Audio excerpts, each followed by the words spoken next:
So, this is just on the top of my head, right? Kind of brainstorming through the day and trying to bring together that we talked about small cities right through to census cities, which seem to be really small. Some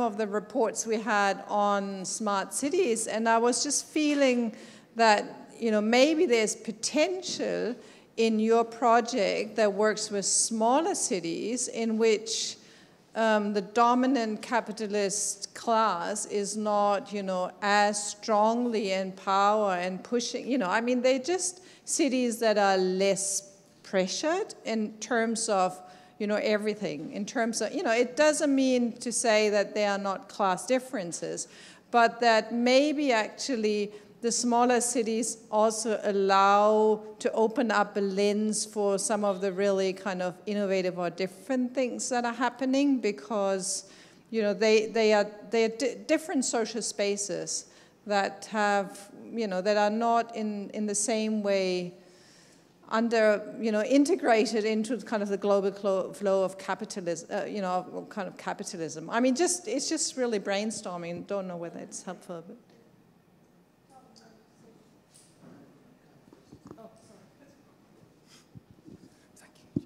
Hi, thank you. I was thinking, and I don't want to sound technologically determinist, that's the last thing I want to say, but I was thinking there may be more discussion on the technology itself, and I think this might come tomorrow a bit more when we talk about data. But when we think about smart cities, especially as a universalizing term, it's problematic because, each technology is doing its own thing. Some of them relate to other technologies, some of them don't. And again, when we think about the data which is being collected through these technologies, it doesn't always, sometimes it acts on its own and it's classified. Sometimes it acts in relation to other databases. And there's, brokerage which goes on between those different databases. So, famously last year, FBI had a battle with Apple to get data. These kind of battles were probably going on in terms of proprietary data ownership across the smart city sector. So, so perhaps more of a focus on the technology itself and what it's doing in particular context is really important. Thanks.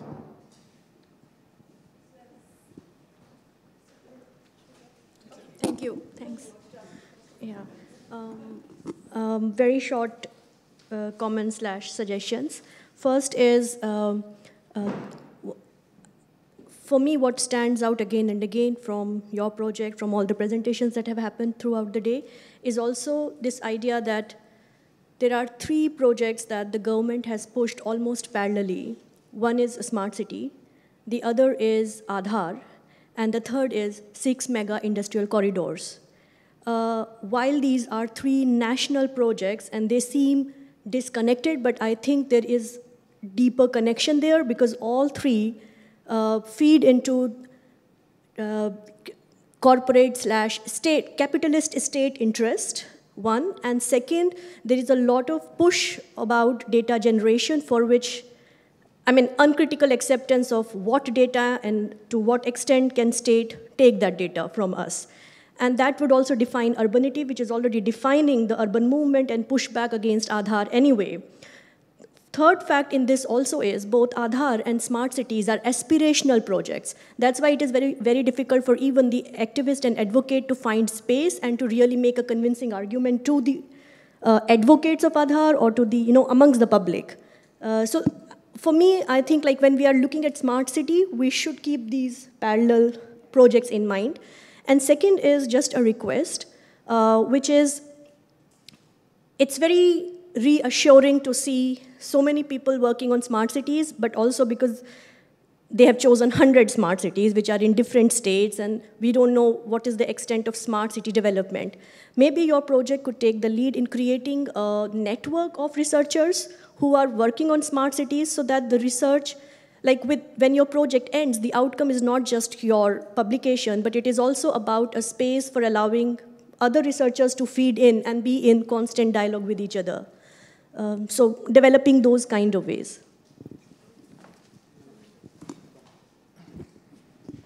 Yeah, thanks. again, I think it's been such an interesting day already, and I'm looking forward to the papers tomorrow as well. I think something that came up a couple of times and was kind of inherent in many of the papers was, as Sanjay mentioned, is it Jaydeep, sorry? Yeah, mentioned also, the importance of capital in all this, and, sort of seeking to understand the new spaces of accumulation, for example, that open up within the smart city, how those play out, the new forms of consumption that take place, and we had this interesting paper just now on selling sort of solar panels, but also there was something that I felt was kind of missing there, which I think is really, really significant in terms of thinking about the role of capital in the smart city, and that's what happens to labour. And how labour becomes reconfigured within a newly smart, digitised, or within the sort of smart city narrative, so to speak. So what happens, for example, to that doorstepper who goes door to door trying to sell solar panels? What does that sort of economy look like? What happens when you become that subcontractor, doing sort of door to door digitization of Adar or whatever it might involve within these smart city contexts? What happens to labour? And I think it's really important to sort of not lose sight of labour in considering the role of capital within the smart city. This feels very kind of confrontational. You're sitting facing the. It's not really a discussion, but anyway, I keep thinking there's got to be a lot of mileage in Natasha's ideas about the local Rotary Club, whether the horse riding club or the beach club, as possibly a very distinctive sort of small town important political factor, and almost as a way of problematizing the role of civil society within all this, which is not a word that we've said today. Is that a sort of a useful source of innovation and inspiration, or is it factional and problematic and more like corruption? And how do all those debates kind of differ in a small town to a big town? So anyway, just a vote of thanks.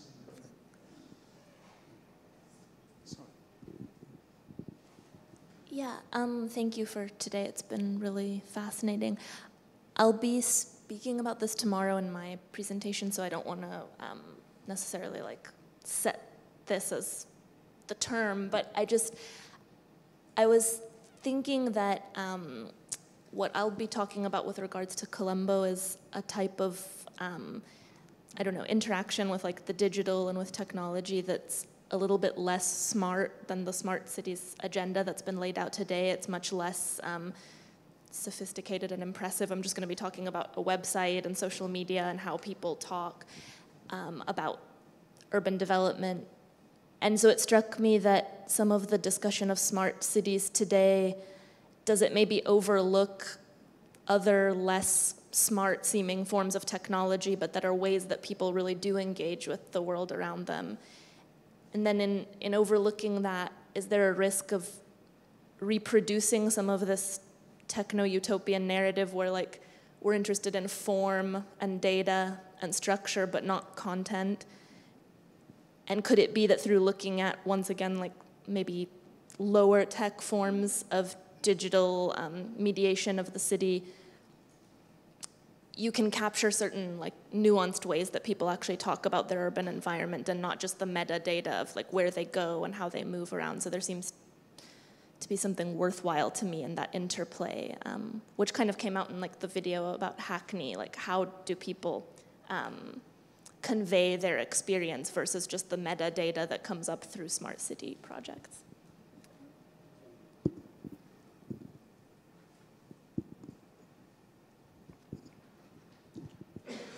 Quite an interesting project. However, I don't have much of experience on smart city. I do research on urban resistance. And I was just wondering that probably the people who are resisting against state, they are also using the same vocabularies of technologies just to counter or having an antagonistic relationship with the state. So I think it would be also interesting to look at technology from both the sides. Technology from below, as well as probably the same rhetorics are using against the state, which state is also trying to impose on people. So and they are operationalizing those technologies through resisting state. So I think that would be also very interesting to look at how these spaces are negotiated. I just have 2 words I don't. Oh, okay. I must, okay. So one is, of course, urban mobility might be also an interesting thing, because we're starting a 4-city gig work research project in India soon. And something we've noticed about selecting cities is that something people do recognize, no matter if it's a tier 3 or 2 city, is something like Uber, Ola cabs. And I think some of those have become really household names. And they might be sort of these informing technologies that set up the scene for what might come more immediately in terms of gratifying the promise of smart cities. And the second is the home. So there's a lot of sort of proactive adoption of home technologies. And again, sort of this whole feeling, this affective feeling of entering the smart city is happening at various levels. So, yeah.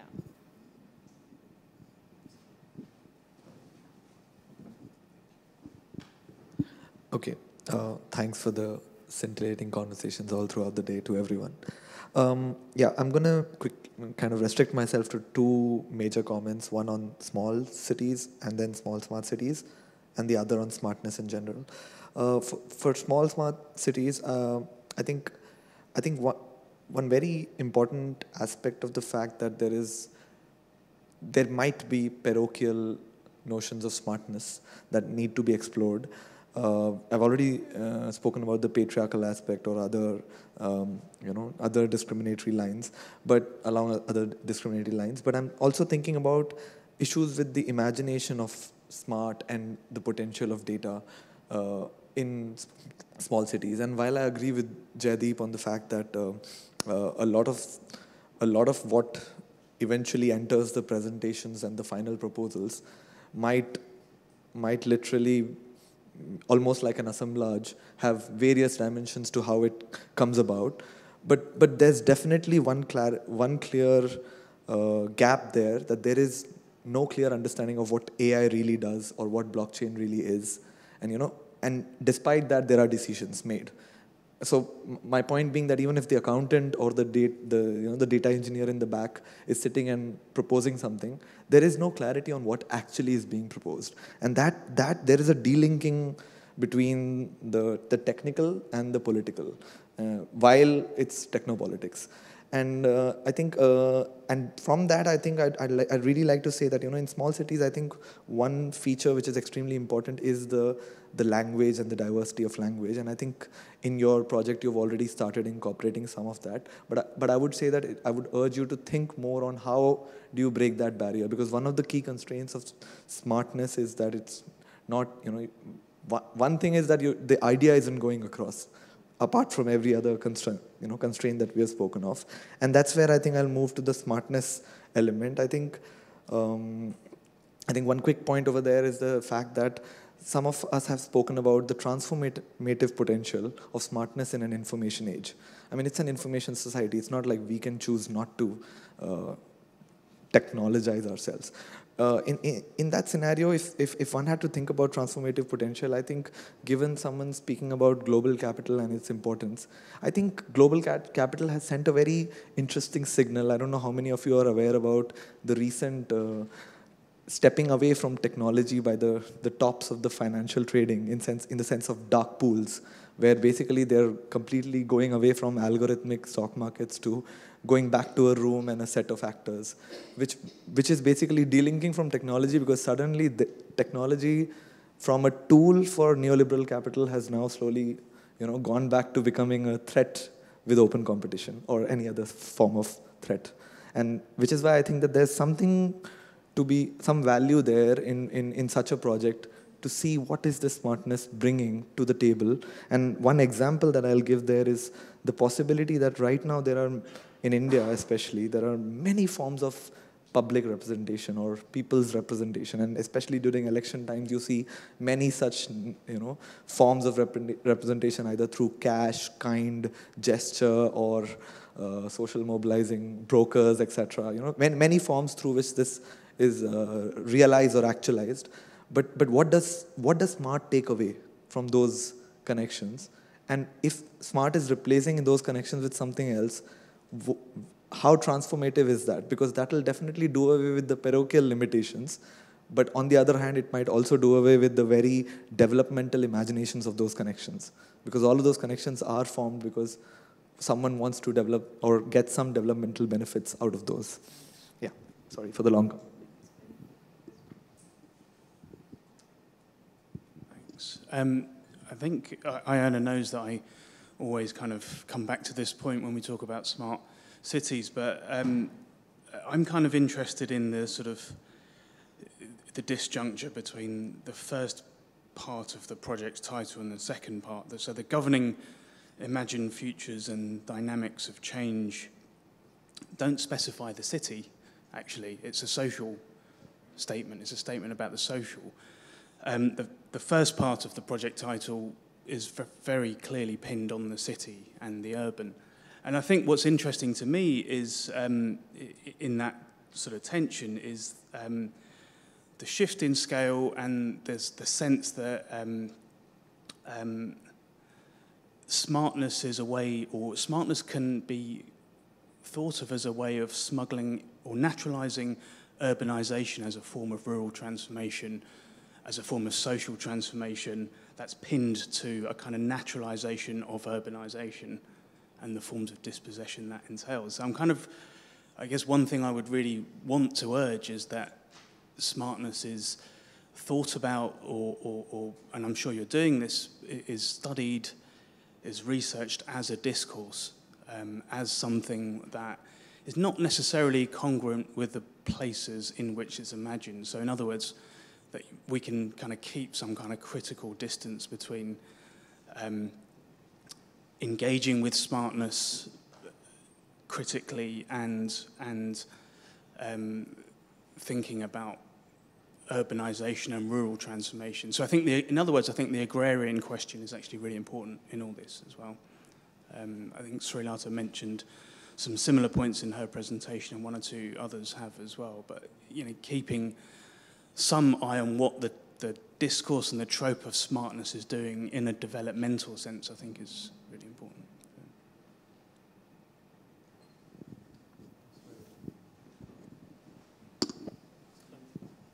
Just to take a step back and look at the sort of broader funding landscape here, right? Sorry, I know there's some sighs there, but putting on my other hat.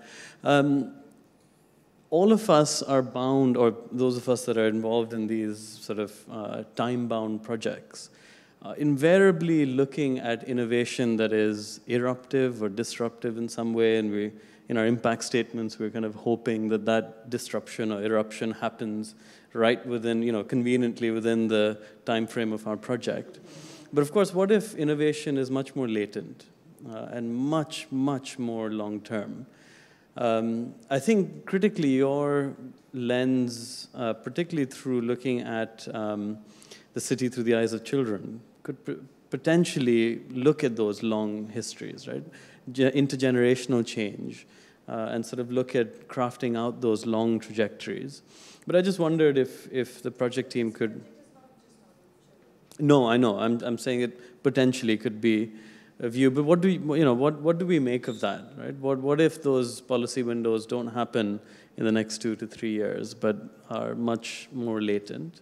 But then also taking a much further step back, what does all of this smart city funding mean in terms of where the UK is at the moment? Because of course, on the global scene, the UK has taken a step back from the urban agenda.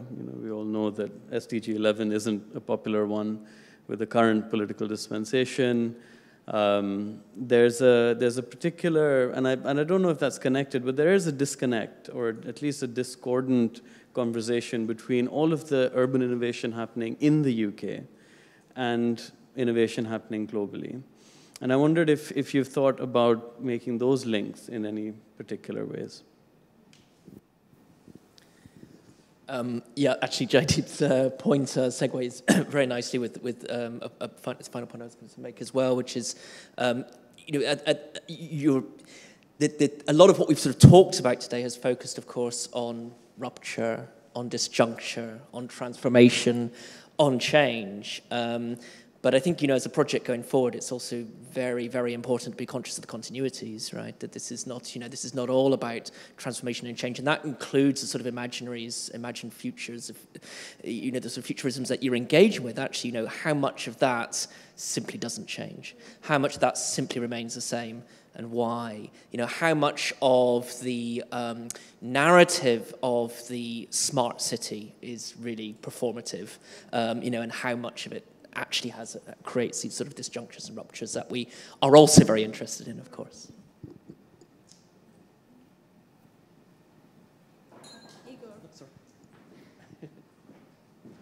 Just to fill the gap, the emptiness. Just a quick one. Another word that it was not mentioned, or at least I didn't hear during the whole day, and I think building on this point of the platforms, I think that was a really good point. Is the ownership. I mean, if we are considering, or at least I'm considering that in the smart city projects, tomorrow I'm going to present that, we are in a transitional momentum. I think that something is changing, is the consideration of data as a resource that should be owned by citizens.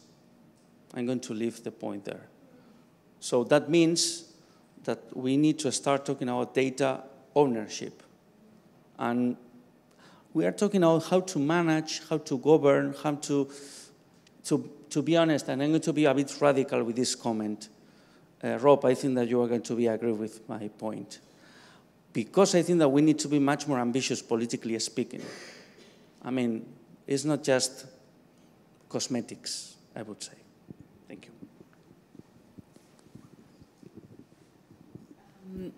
you. It was very interesting, and I'm very glad that I actually interrupted my writing to come here and listen to all these amazing experiences. And definitely, I'm taking away a lot of things that I'm going to reflect through my writing.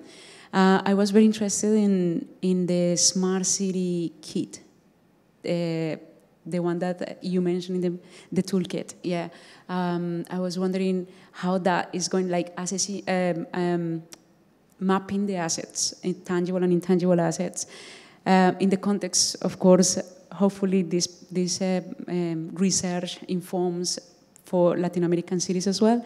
So I'm very interested in see how you are aiming at using this smart city toolkit in a context where, perhaps the tangible is very tangible and the intangible doesn't want to be, doesn't want to be mapped. And mainly in the post-conflict period that, for instance, Colombia is facing, or where there is extreme urban violence, cities that have this particular fact that is really, really important. So, yeah, just. Lots of thoughts, lots of comments, and lots for us to think on. Maybe we can just very quickly go around and give our own thoughts, and we'll have to probably conclude quickly after that. I just wanted to say that these are all really useful comments, and I think it's safe to say that we have kind of reflected on many of these while both when we were putting together the application, but also just recently we had our team meeting, and we started sort of thinking about, how exactly this will work on ground. I think if I can just say one thing, and that's to pick up on the point of data ownership, I think it's really interesting because from my previous projects, what we saw, because we did a project called Learning from Utopian Cities, and we did very similar kind of stakeholder workshops in 4 to-be proposed smart cities in India. And what we found was that, first of all, obviously, nobody really knew what the smart city was about, but there was this real tension about owning data, that the city wants to collect data, whether it's through Aadhaar, whether it's just kind of straightforward surveys in slums and informal settlements, but the fact that it was really out of the hands of the people who are giving the data. And in many cases, that was, the fact that it was being touted that it's not an issue is something that is more of a middle-class discourse. I have nothing to be afraid of, so I don't worry about giving my data. But for the slum dwellers, for people living in informal settlements, sometimes they want to be invisible. So the data ownership is really interesting, and it's something that we will really have to think through very carefully in the asset mapping and in the other, the Map My Assets tool. In some of the other projects where we are doing digital participatory mapping, we are trying to be very careful in not identifying even the neighborhood, and that itself brings its own limitations in terms of how you can analyze, because then you can't be geographic. So there's definitely inherent tensions of that, and the data ownership, we haven't really talked about that, I guess, because the second day is a lot about data, and tomorrow is a lot about big data and urban governance stuff. And I just want to say one very short thing about the agrarian change. Certainly, I mean, one of the first cities we actually discussed was either Durgapur or Bardhaman. And Natasha, I was really, really, really grateful for your presentation, because, and also what David said today right in the morning, that cities do well when some of the neighboring agrarian communities begin to start selling cash crops. So a lot of the success of Mumbai depends on how farmers in the rural communities have changed their produces to grow cash crops, which they then sell to hypercity. And they grow flowers, which they then sell to the city. So certainly that would be a consideration, particularly in places like Nashik, because I already mentioned it's got this connection to the Sula vineyards, but also like Shimla, for example, it's got very interesting connections with the other smaller towns around it. So that certainly will be a consideration. I'll stop here and I'll pass on. Thanks. So I just jotted down 3 points.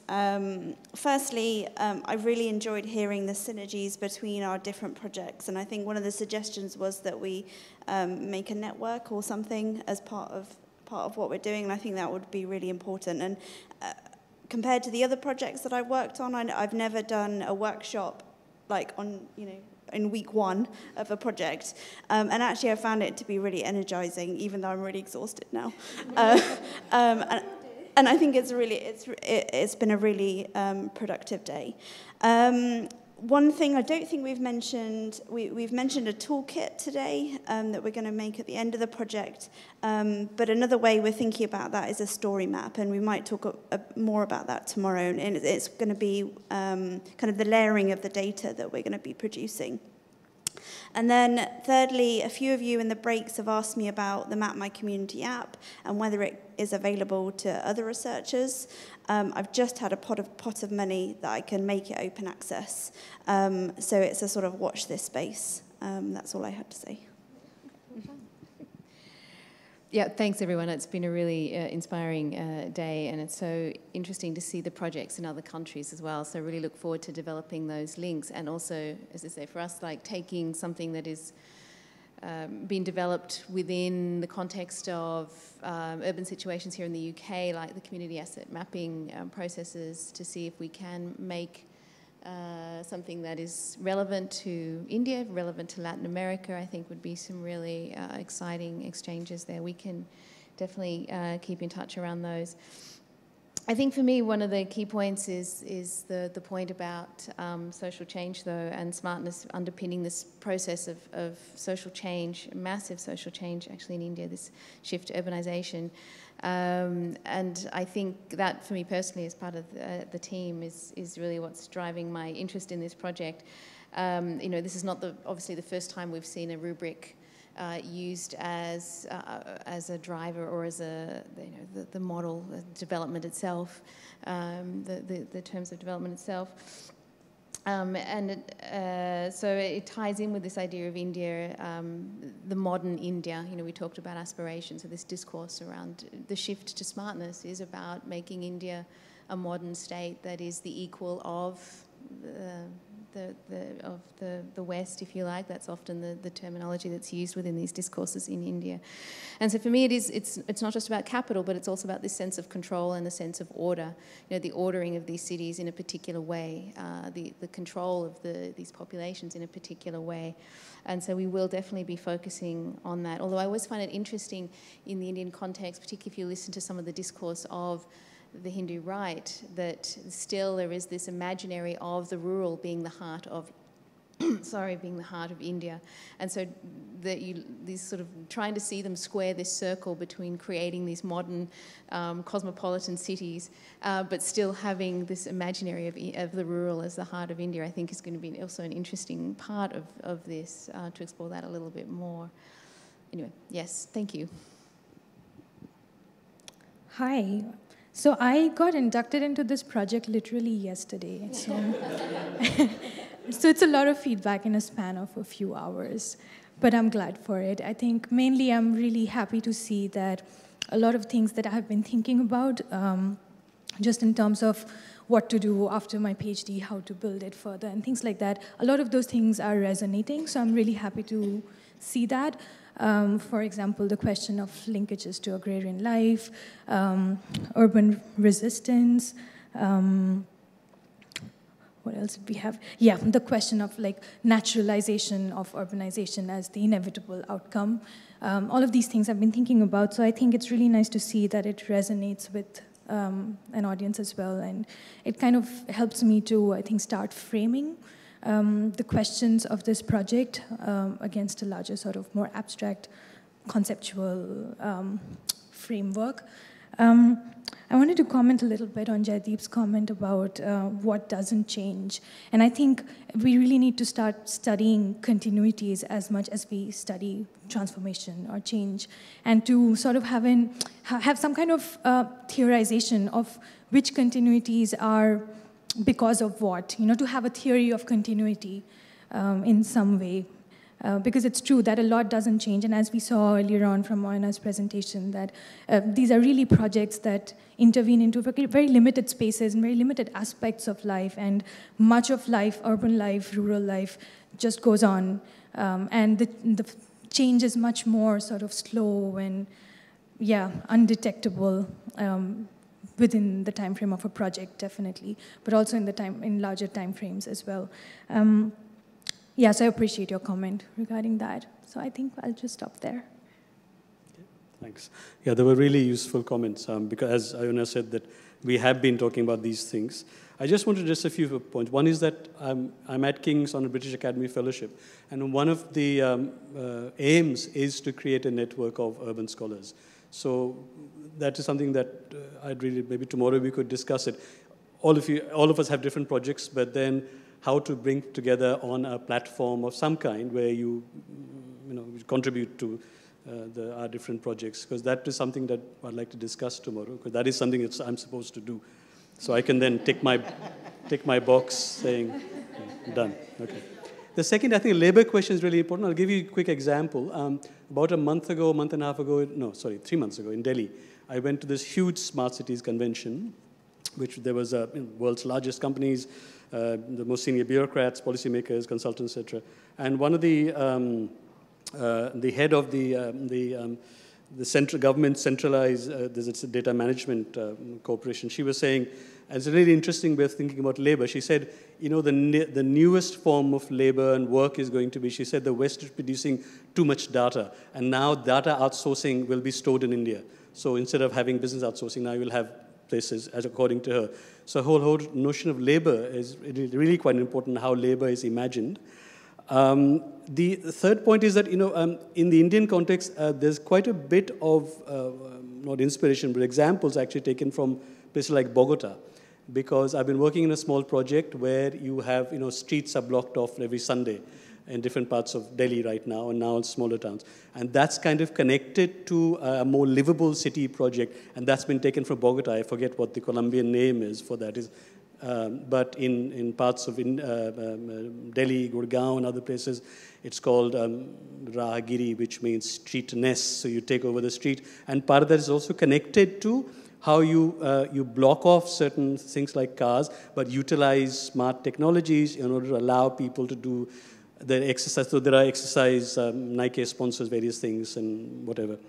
And I think we need to think about this. And finally, just one question on capital, the role of capital, because clearly that's something that's, runs through and through this. I guess the one point is that capital has always been a part of knowledge production.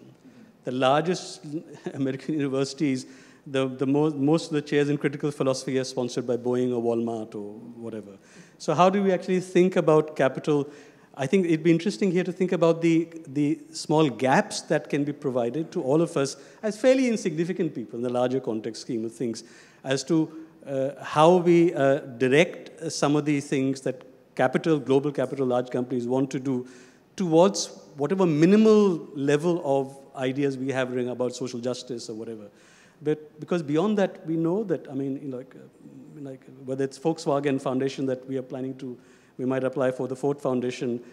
So how do we think about that interstitial space? And that is, I think, something we need to work out. To allow us to have a conversation in a context where we know that the manner in which universities exist, for example, large numbers of my friends who are lifelong critics of neoliberalism have moved to Ashoka University, which is funded by global entrepreneurs. So how do we think about these things while keeping in mind our critical notions of how people are positioned within capital? I think that's what we have been talking about, not in an easy way, but then nevertheless trying to think about what to do. So by chance, I have the last word today, it seems. I just want to make two quick points from the vantage point of a semi-academic, semi-activist. And I first want to respond to Ursula's comment.